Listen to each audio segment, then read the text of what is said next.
Kita akan lanjutkan kembali perbincangan terkait dengan pernyataan dari mantan Ketua KPK Agus Raharjo soal ia mengaku pernah dimarahi oleh Presiden untuk diminta menghentikan pengusutan kasus korupsi IKTP. Sudah bergabung Pak Nasir Jamil juga ada di sini. Pak Nasir, kalau menurut Anda adakah kepentingan politik di balik pernyataan Agus itu? Ya, memang kepentingan apa sebenarnya di balik pernyataan itu hanya Pak Agus Raharjo yang tahu. Kita tidak tahu apa kepentingannya, tapi memang ketika ini disampaikan dalam suasana kita menghadapi pemilu legislatif, pemilu presiden, sehingga kemudian publik juga beranggapan ini apakah diarahkan dalam konteks perhelatan politik kepada presiden karena salah seorang kontestan itu adalah anaknya presiden. Nah, itu kan macam beragam pendapat orang dan itu nggak bisa kita batasi seperti itu ya. Tapi saya katakan kepentingan apa yang melatar belakangi itu hanya Pak Agus Raharjo yang tahu. Sikap PKS soal pengakuan itu apakah akan ikut mendorong interpelasi? Begini, seperti yang dikatakan oleh Mas Habib tadi ya, memang secara tekstual interpelasi itu untuk mengetahui lebih dalam terkait dengan kebijakan-kebijakan yang dibuat oleh pemerintah. Tapi memang hak interpelasi juga ya bisa menyasar ke hal-hal yang seperti disampaikan oleh Pak Agus Raharjo tadi itu. Kenapa? Karena Komisi Pemberantasan Korupsi itu bertanggung jawab kepada publik atas pelaksanaan tugasnya dan dia juga melaporkan secara berkala kepada Presiden, kepada DPR RI dan juga kepada Badan Pemeriksa Keuangan. Nah, ini kan sebenarnya juga ada irisannya, ada pintu masuknya ya kalau kemudian DPR atau anggota DPR lah kita bilang punya keinginan untuk mengajak rekan-rekannya menggulirkan hak interpelasi. Jadi ini kebijakan dalam konteks penegakan hukum begitu. Ya. Jadi tidak akan ikut mendorong interpelasi soal ini ya? Kita begini, kalau saya sebagai anggota Komisi 3, sebagai anggota DPR RI, sebagai anggota fraksi PKS, itu kan menyampaikan bahwa secara politik begini loh, bisa saja dilakukan seperti ini. Secara hukum ya tentu saja Presiden kalau merasa terganggu dengan tudingan itu, dengan tuduhan itu kan dia bisa melaporkan ke aparat penegak hukum untuk mendapatkan keadilan. Ya, karena yang dituding ini presiden, bukan orang biasa, bukan Pak Lurah dalam arti yang sebenarnya ya, bukan Pak Camat, tapi seorang presiden, orang nomor 1 di negeri ini yang dituding oleh Pak Agus cawe-cawe dalam konteks kasus korupsi EKTP. Jadi ini bukan tuduhan ringan dalam pandangan saya gitu. Baik.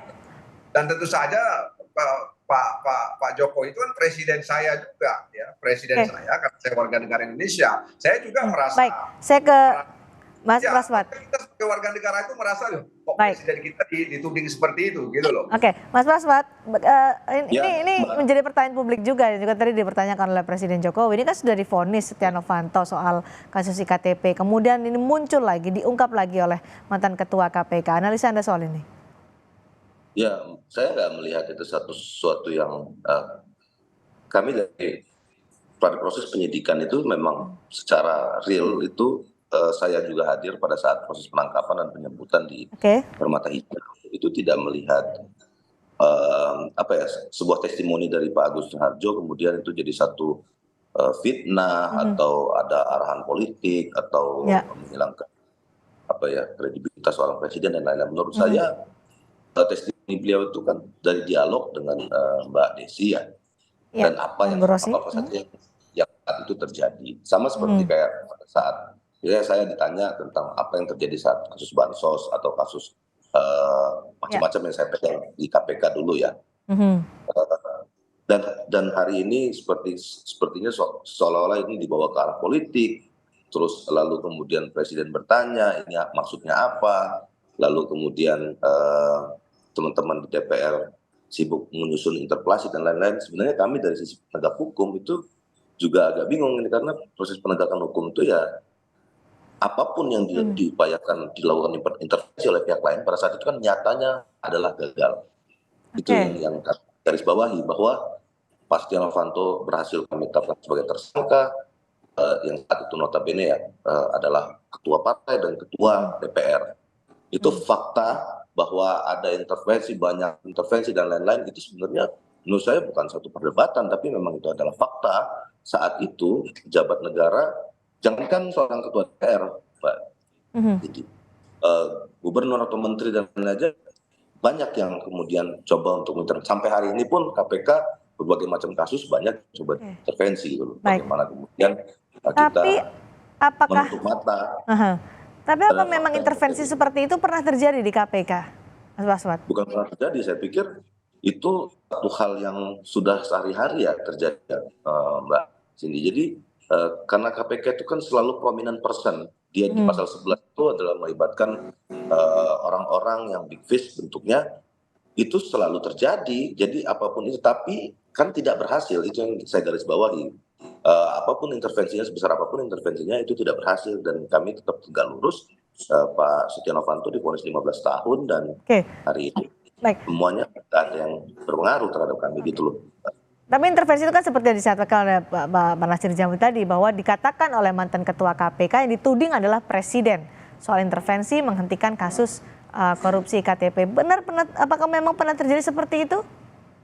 Kalau saat itu kan tidak, Pak Agus tidak membawa satu orang pun penyidik ya saat itu ya, Mbak.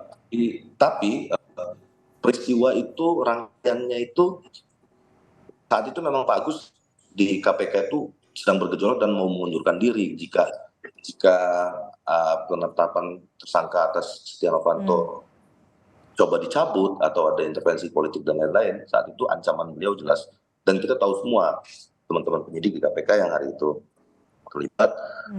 Kebetulan saya tidak terlibat dalam proses penyelidikan dan penyidikan, tapi saya proses penangkapan yang saya terlibat di sprint penangkapan di waktu yang tragedi Bakpao itu ya Mbak ya, di rumah sakit Permata Hijau. Nah, jadi kita tahu suasana kebatinannya malam itu memang Pak Agus kalau ini gagal, saya tidak berhasil untuk menegakkan sprindik ini setegak-tegaknya, hari itu dia ingin mengundurkan diri, dan jelas-jelas ya komitmen beliau saat itu. Dan kita juga sebagai penyidik saat itu menguatkan beliau bahwa kita semua tegak lurus dan bulat, tidak ada intervensi yang bisa menembus kami semua saat itu.